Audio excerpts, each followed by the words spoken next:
श्रीमद् भागवत महापुराण चतुर्थ स्कंद 20वां अध्याय। महाराज पृथु की यज्ञशाला में श्री विष्णु भगवान का प्रादुर्भाव।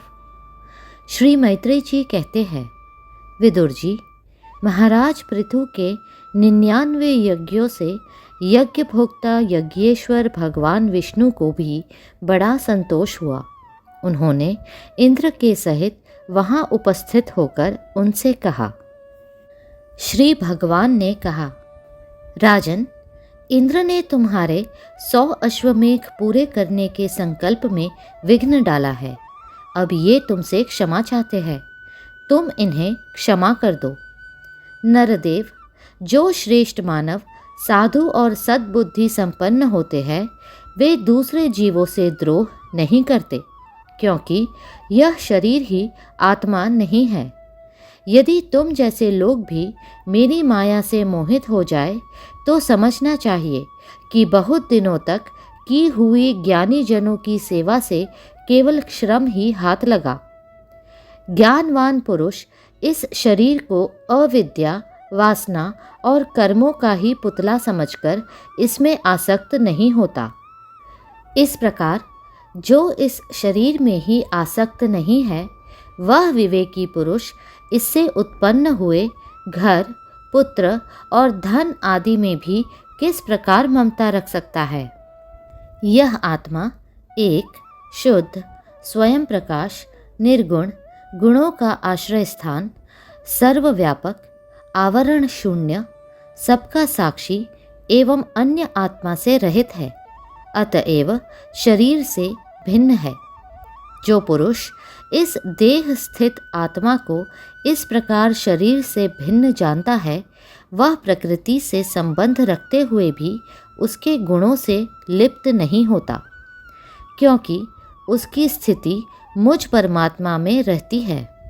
राजन, जो पुरुष किसी प्रकार की कामना न रखकर अपने वर्णाश्रम के धर्मों द्वारा नित्य प्रति श्रद्धापूर्वक मेरी आराधना करता है, उसका चित्त धीरे धीरे शुद्ध हो जाता है।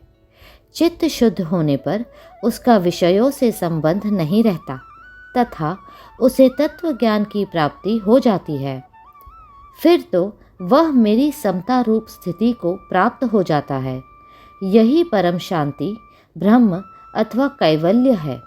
जो पुरुष यह जानता है कि शरीर, ज्ञान, क्रिया और मन का साक्षी होने पर भी कुटस्थ आत्मा उनसे निर्लिप्त ही रहता है, वह कल्याणमय मोक्ष पद प्राप्त कर लेता है। राजन, गुण प्रवाह रूप आवागमन तो भूत, इंद्रिय, इंद्रियाभिमानी देवता और चिदाभास, इन सब की समष्टि रूप परिच्छिन्न लिंग शरीर का ही हुआ करता है। इसका सर्वसाक्षी आत्मा से कोई संबंध नहीं है।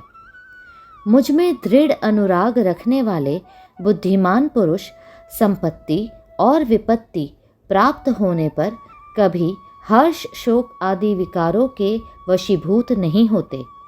इसलिए वीरवर, तुम उत्तम, मध्यम और अधम पुरुषों में समान भाव रखकर सुख दुख को भी एक सा समझो तथा मन और इंद्रियों को जीतकर मेरे ही द्वारा जुटाए हुए मंत्री आदि समस्त राजकीय पुरुषों की सहायता से संपूर्ण लोकों की रक्षा करो। राजा का कल्याण प्रजा पालन में ही है। इससे उसे परलोक में प्रजा के पुण्य का 6ठा भाग मिलता है। इसके विपरीत जो राजा प्रजा की रक्षा तो नहीं करता, किंतु उससे कर वसूल करता जाता है, उसका सारा पुण्य तो प्रजा छीन लेती है और बदले में उसे प्रजा के पाप का भागी होना पड़ता है। ऐसा विचार कर यदि तुम श्रेष्ठ ब्राह्मणों की सम्मति और पूर्व परंपरा से प्राप्त हुए धर्म को ही मुख्यतः अपना लो और कहीं भी आसक्त न होकर इस पृथ्वी का न्यायपूर्वक पालन करते रहो, तो सब लोग तुमसे प्रेम करेंगे और कुछ ही दिनों में तुम्हें घर बैठे ही सनकादि सिद्धों के दर्शन होंगे। राजन, तुम्हारे गुणों ने और स्वभाव ने मुझको वश में कर लिया है, अतः तुम्हें जो इच्छा हो मुझसे वर मांग लो। उन क्षमा आदि गुणों से रहित यज्ञ, तप अथवा योग के द्वारा मुझको पाना सरल नहीं है। मैं तो उन्हीं के हृदय में रहता हूँ जिनके चित्त में समता रहती है। श्री मैत्रेय जी कहते हैं, विदुर जी, सर्वलोक गुरु श्री हरि के इस प्रकार कहने पर जगत विजयी महाराज पृथु ने उनकी आज्ञा शिरोधार्य की। देवराज इंद्र अपने कर्म से लज्जित होकर उनके चरणों पर गिरना ही चाहते थे कि राजा ने उन्हें प्रेम पूर्वक हृदय से लगा लिया और मनोमालिन्य निकाल दिया। फिर महाराज पृथु ने विश्वात्मा भक्त वत्सल भगवान का पूजन किया और क्षण क्षण में उमड़ते हुए भक्ति भाव में निमग्न होकर प्रभु के चरण कमल पकड़ लिए। श्री हरि वहाँ से जाना चाहते थे, किंतु पृथु के प्रति जो उनका वात्सल्य भाव था उसने उन्हें रोक लिया। वे अपने कमल दल के समान नेत्रों से उनकी ओर देखते ही रह गए, वहाँ से जा न सके।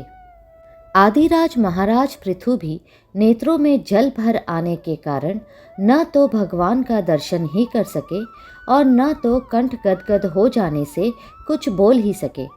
उन्हें हृदय से आलिंगन कर पकड़े रहे और हाथ जोड़े ज्यों के त्यों खड़े रह गए। प्रभु अपने चरण कमलों से पृथ्वी को स्पर्श किए खड़े थे। उनका कराग्र भाग गरुड़ जी के ऊंचे कंधे पर रखा हुआ था।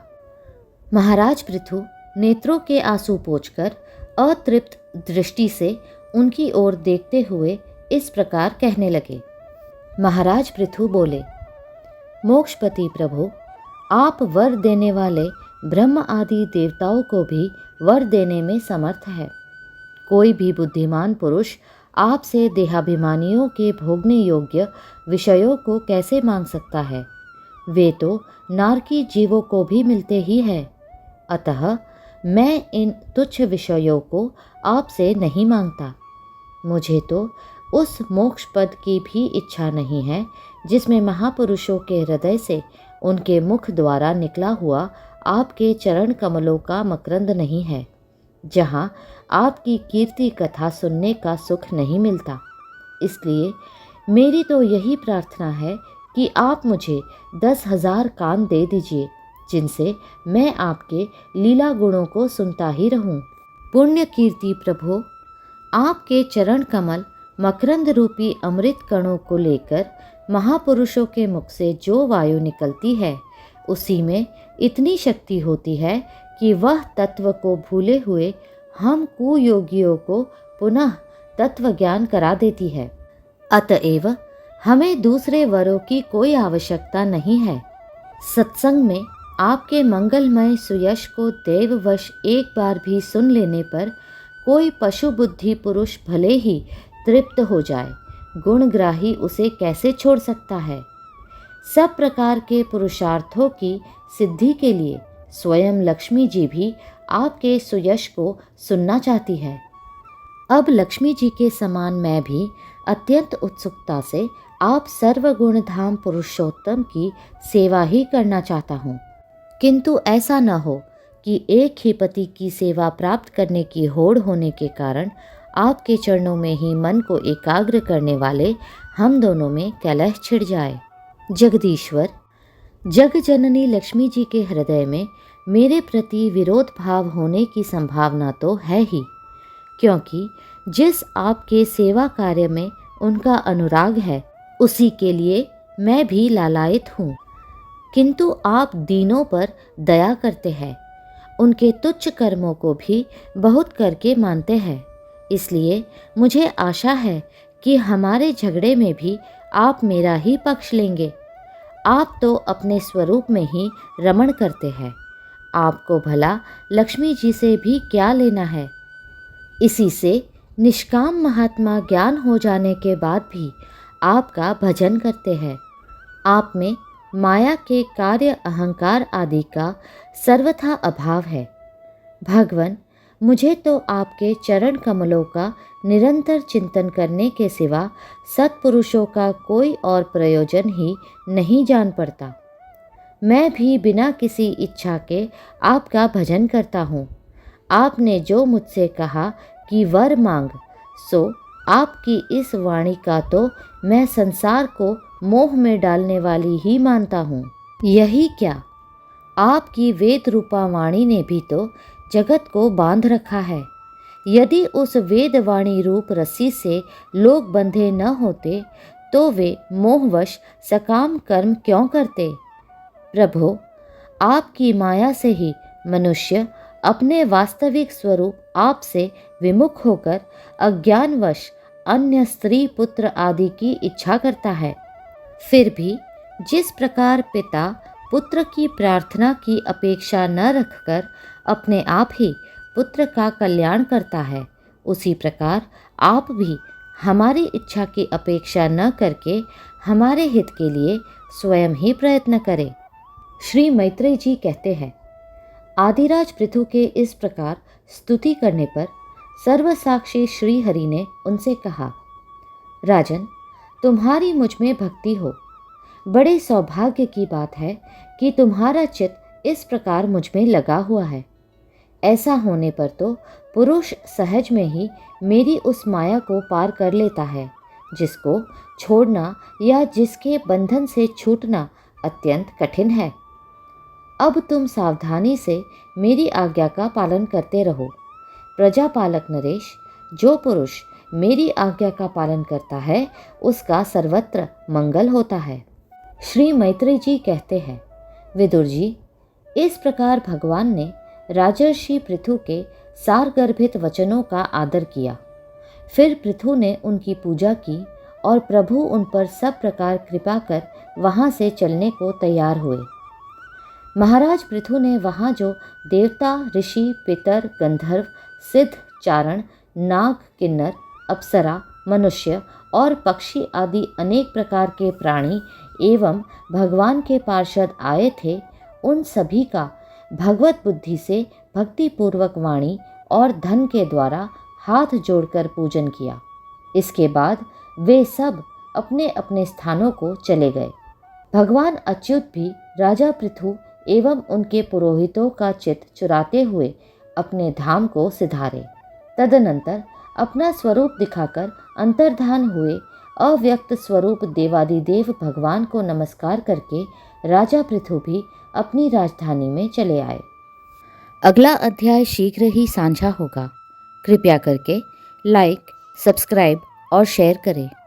कृष्णा कृष्णा कृष्णा हरे हरे।